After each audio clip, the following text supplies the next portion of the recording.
दोस्तों एक बार फिर से आपका स्वागत है। मैं हूं प्रवीण। दोस्तों मैं बात कर रहा हूं बीबीसी डॉक्यूमेंट्री की, जो हाल में लगातार मुद्दा बन रही है। हमारे देश की मीडिया उस डॉक्यूमेंट्री को किस तरह से दबाने की कोशिश कर रही है और भारत सरकार उसको ब्लॉक करने की पूरी साजिश, यहां तक ब्लॉक भी कर दी गई यूट्यूब से।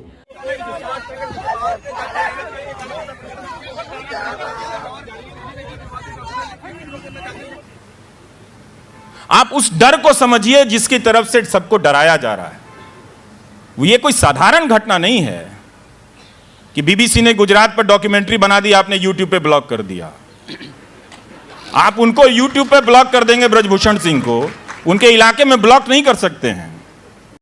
आखिर क्या है वो डॉक्यूमेंट्री बीबीसी की जो सरकार इतनी डरी हुई है और उसकी भरपाई हमारे देश की गोदी मीडिया कर रही है? कौन सी वो डॉक्यूमेंट्री है?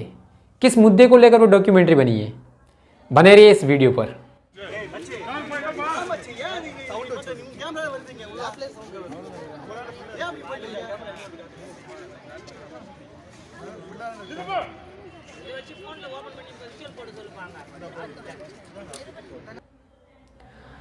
जी हाँ दोस्तों, मैं बात कर रहा हूँ बीबीसी डॉक्यूमेंट्री 2002 गुजरात दंगे की। वो डॉक्यूमेंट्री जो आज यूट्यूब पर रिलीज होने से पहले ही उसको ब्लॉक कर दिया गया। तमाम एक क्यूआर कोड दिया गया है। द वॉशिंगटन पोस्ट ने एक ट्वीट किया है कि सेंसरशिप, गिरफ्तारी, बिजली कटौती, बीबीसी की डॉक्यूमेंट्री को ब्लॉक करने की कोशिश में है भारत सरकार। आखिर वो ब्लॉक क्यों कर रही है डॉक्यूमेंट्री? यहाँ पर हमारे देश में जाने माने पत्रकार रवीश कुमार ने भी इस पर गंभीर चर्चा की है कि आखिर सरकार क्यों भयभीत हो रही है कि उस डॉक्यूमेंट्री के पीछे इतनी हाथ धोकर पीछे पड़ी हुई है कि उसको ब्लॉक कर दिया गया है यूट्यूब से। लेकिन हमारे देश की मीडिया उस सच्चाई को दबाने के लिए अपनी डॉक्यूमेंट्री प्रस्तुत कर रहे हैं। यहाँ के आज तक के सुधीर चौधरी एक नया क्यूआर कोड लॉन्च कर रहे हैं और वहाँ पर कह रहे हैं कि आप मोबाइल से स्कैन कीजिए और 2002 की असली जो डॉक्यूमेंट्री है वो देखिए, जो सुप्रीम कोर्ट ने कहा था। आज जब देश की अलग अलग यूनिवर्सिटीज में गुजरात दंगों पर बीबीसी की इस प्रतिबंधित डॉक्यूमेंट्री को दिखाने के लिए एक क्यूआर कोड बांटा जा रहा है और इसे देखने और दिखाने की जबरदस्त होड़ लगी हुई है, ऐसे में हम भी आप सबके लिए, देश के 140 करोड़ लोगों को आज एक नया क्यूआर कोड देना चाहते हैं।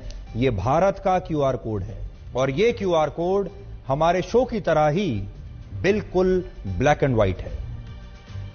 आज अगर आप अभी हमें देख रहे हैं, अपना फोन खोलिए, उसका स्कैनर ऑन कीजिए या उसका कैमरा ऑन कीजिए और इस क्यूआर कोड को अभी से आप स्कैन कीजिए। और अगर आपको मैं करके भी दिखाता हूं, ये जो क्यूआर कोड है, आप अपना कैमरा ऑन कीजिए। मैंने अभी अपना कैमरा ऑन किया है।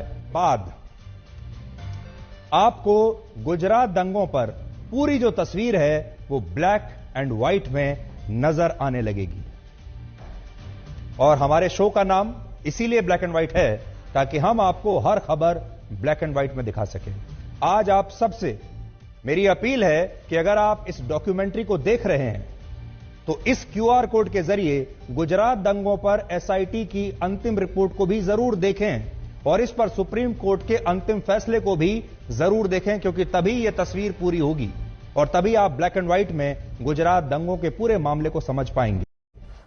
कि उस पर पर्दा डाल लीजिए, ये हमारी देश की मीडिया कह रही है।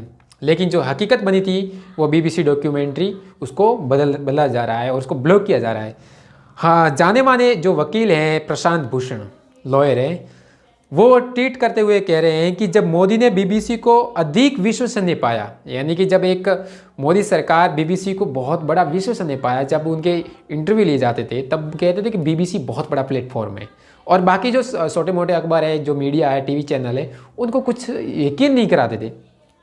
यहाँ तक एक उदाहरण देकर भी कहते हैं प्रधानमंत्री कि लोग गांव के होते हैं, वो न्यूज़पेपर पे फैक्ट नहीं करते, टीवी में क्या दिखा रहा है उस पर विश्वास नहीं करते, लेकिन ज़रूर ये कहते हैं कि बीबीसी पे सुना है तो इसका मतलब वो बात फैक्ट होगी, उसमें कोई गलती नहीं होगी क्योंकि इसका नेटवर्क पूरे विश्व में है। ये हमारे मीडिया वर्ल्ड, जब तक हमारे देश में आकाशवाणी थी, दूरदर्शन थी, लिमिटेड अखबार थे, तब तक आम आदमी के बीच बात क्या होती थी? ये कहते थे यार ये तो मैंने बीबीसी पे सुना है, यानी उससे हमारे देश की आकाशवाणी कह रही है भरोसा नहीं, दूरदर्शन कह रहा है भरोसा नहीं, अखबार इतने खर्चा करके निकल रहा है भरोसा नहीं, वो कह रहा है नहीं यार मैंने बीबीसी पर सुना है। अब ये जो क्रेडिबिलिटी है, सरकार की व्यवस्थाओं पर से भरोसा उठ जाना,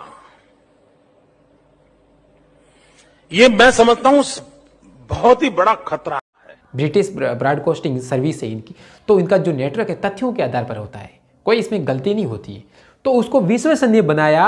अब विशेष रूप से सरकार को स्वामित्व वाले मीडिया अब उनको दबाने की कोशिश कर रही है और डॉक्यूमेंट्री को गायब किया जा रहा है, नया QR कोड लाया जा रहा है, यानी कि हमारे देश की मीडिया उस पर पर्दा डाल रही है कि जो असलियत थी 2002 गुजरात दंगों की, उसका रियल हीरो कौन थे, और उसका हटाया जा रहा है कि हमारे प्रधानमंत्री से इसका कोई ताल्लुक नहीं है। इस तरह से ये डॉक्यूमेंट्री पेश किया गया है। आइए सुनते हैं रवीश कुमार क्या बोले इस डॉक्यूमेंट्री के, और जो वर्तमान मुद्दों पर जो चर्चाएं हो रही है उसको किस तरह से खारिज किया जा रहा है, कि किस तरह से आम जन डरा हुआ है सरकार से, जिस तरह से इन्होंने नाम लिया है। देखिए वीडियो में। उनके सांसद भी डरे हुए हैं कि ये लड़कियां जो धरने पर बैठी हैं इसका विरोध हम कैसे करें। प्रवक्ता भी डरे होंगे कि भाई हम नहीं नाम लेने वाले हैं। आप उस डर को समझिए जिसकी तरफ से सबको डराया जा रहा है। ये कोई साधारण घटना नहीं है कि बीबीसी ने गुजरात पर डॉक्यूमेंट्री बना दी, आपने यूट्यूब पे ब्लॉक कर दिया। आप उनको यूट्यूब पे ब्लॉक कर देंगे, ब्रजभूषण सिंह को उनके इलाके में ब्लॉक नहीं कर सकते हैं। तो ये जो प्रक्रिया है वहां ज्यादा खतरनाक है।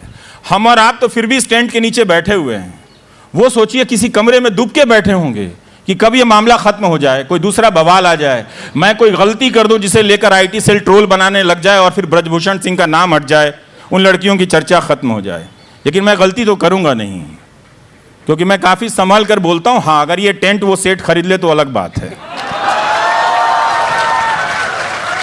डर काफी बड़ा है वो डर काफी बड़ा है। अब देखिए, कर्नाटक में ठेकेदारों के संगठन ने बीजेपी के MLA पर ही आरोप लगा दिया, नाम लेकर आरोप लगा दिया, प्रधानमंत्री को खत तक लिख दिया, लेकिन ईडी वाले नहीं गए। तो ईडी वाले भी डरते हैं, ऐसी बात नहीं है। ऐसा नहीं कि वो उनका सूटकेस रेडी है, जहां से भी एलिगेशन आया अब जहाज पकड़ के चले गए, तो वो जहां कहा जाता होगा वहीं जाते होंगे। नहीं, अपोजिशन जो स्टेट का हमला है इस वक्त, ज़रूर अपोजिशन में कमियां हैं, इतना आसान नहीं है उससे लड़ने के लिए। और आप देखिए तो अपोजिशन के लोग कई तरीके से लड़ रहे हैं, वो हज़ारों किस्म के मुकदमे में फंसा दिए गए हैं। बहुत सारे विधायक जो अपोजिशन के हैं, अगर आप उनके एनेक्डोट्स अगर आप जमा करें, फैक्ट से क्या होता है, उनकी दुकानें तोड़ी जा रही हैं अतिक्रमण के नाम पे, समर्थकों के घर गिराए जा रहे हैं बुलडोज़र से, बहुत सारी चीज़ें हो रही हैं उनके साथ। तो इतना आसान नहीं है इस वक्त में अपोजिशन होना। जनता ने उस अपोजिशन का साथ छोड़ दिया है, उसे अपोजिशन के साथ चलने में घबराहट होती है। इस प्रोसेस को समझने की ज़रूरत है। लोकतंत्र में अपोजिशन पार्टी नहीं होती है। लोकतंत्र में जो विपक्ष होता है वो जनता होती है। जनता ने विपक्ष बनना बंद कर दिया है, क्योंकि वो डरा दिए जाने से डर जाती है। अगर जनता विपक्ष बनती तो विपक्ष अपने आप बन जाता। इस देश में पहले भी चुनौतियां आई हैं, आगे भी आती रहेंगी, लेकिन इस देश की जनता ने नई नई पार्टियां खड़ी कर दी, नए नए नेता खड़े कर दिए, और कभी वो इसके लिए ये सवाल नहीं था कि हमारा नेता कैसा हो।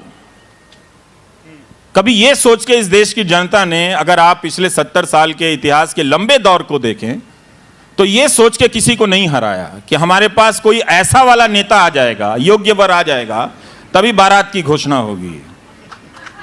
तो अगर यही क्राइटेरिया हो जाए तो इस देश में 90% लड़कों की शादी ना हो, उन्हें बुरा लग जाएगा ये बात, शादी ही ना हो। तो ये अपोजिशन जनता से तो बनना है ना, तो जनता जब बनाएगी, लेकिन सारा दोष जनता का नहीं है, उसका भी दोष है। जो संविधान की शपथ ले रहे हैं, वहां बैठे हैं, उसका भी दोष है। जाने माने लॉयर प्रशांत भूषण एक और ट्वीट करते हैं, मैं पढ़ के सुनाना चाहता हूं कि सरकार इतनी भयभीत क्यों है। आप स्क्रीन पर देख सकते हैं ट्वीट। सरकार इतनी भयभीत क्यों है? वो BBC डॉक्यूमेंट्री के सभी लिंक को सेंसर कर देती, वह उसमें बताए गए तथ्यों पर प्रतिक्रिया क्यों नहीं देती?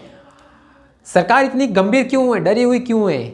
आप उस जो डॉक्यूमेंट्री बनी उसको फैला दीजिए और उसमें बताइए कि अगर इसमें गलत तथ्य हैं तो उनको साबित कीजिए, उसे प्रतिक्रिया दीजिए कि कौन सी गलत है डॉक्यूमेंट्री, कौन सी सही है। तो वो सरकार पहले से ही वो डॉक्यूमेंट्री रिलीज़ करे। आप दबाने की बजाय उनको जनता के सामने लाइए, अगर उसमें गलती है तो बिल्कुल बताइए। लेकिन अब यूनिवर्सिटी में जितने भी स्टूडेंट हैं वो भी प्रोटेस्ट कर रहे हैं और एक वीडियो आया है मद्रास यूनिवर्सिटी का, जो बीबीसी डॉक्यूमेंट्री को स्कैन करके वो रीड कर रहे हैं और बड़े पर्दे के साथ। लेकिन अब बात यह है कि किस तरह से द वॉशिंगटन पोस्ट वो भी ट्वीट करता है कि और हमारे देश की अब जो भी थोड़ी इज्जत बची हुई है वो भी किस तरह से इनको हल्के में लिया जा रहा है कि हमारा देश किस तरह से जा रहा है, कि जो कोई वो डॉक्यूमेंट्री होती है किसी सरकार के पक्ष में दिखाया जाता है या फिर उसके विपक्ष में दिखाया जाता है, उसकी रियल घटनाएं क्या होती हैं जो आज तक मुद्दे होते रहते हैं, उसको किस तरह से घिनौनी हरकतों में इनको लाकर प्रस्तुत किया जा रहा है मीडियाओं के द्वारा, वो सही, लेकिन एक बीबीसी डॉक्यूमेंट्री करेंगे तो वो गलत। आइए सुधीर चौधरी क्या कहते हैं इस क्यूआर कोड के बारे में, जो सुनिए इनको भी। लेकर इतनी महत्वपूर्ण क्यों है कि इस पर इतने वर्षों के बाद भी 20 साल 21 साल के बाद भी बवाल मचा हुआ है। तो ये सारी कहानी शुरू होती है वर्ष 2006 में।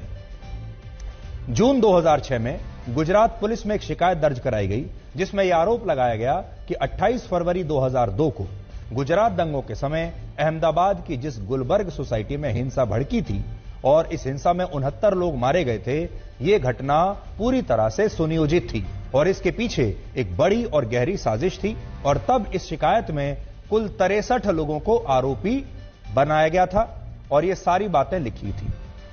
और इन 63 लोगों में जिन्हें आरोपी बनाया गया उनमें गुजरात के तत्कालीन मुख्यमंत्री और आज भारत के प्रधानमंत्री नरेंद्र मोदी, उनकी कैबिनेट के कुछ मंत्री और कुछ सरकारी अधिकारियों का भी नाम था। यानी इस शिकायत में सीधे तौर पर यह लिखा था कि गुजरात के उस समय के मुख्यमंत्री नरेंद्र मोदी ने सुनियोजित तरीके से इस हिंसा को होने दिया और इसे रोकने की कोशिश नहीं की। बात हो रही है दोनों के बीच में और कह रहे हैं कि अपनी दोस्ताना बढ़ाइए, ये फालतू की बातें खुल जाइए। जब 2002 की बातें क्यों करना, अपना दोस्ताना याराना रखिए, फालतू की बातें मत कीजिए। और उसको भी कहते हैं कि आप चले जाइए, स्टॉप कीजिए अपना आप की, और माइक निकाल के रख देते हैं कि नहीं जाइए।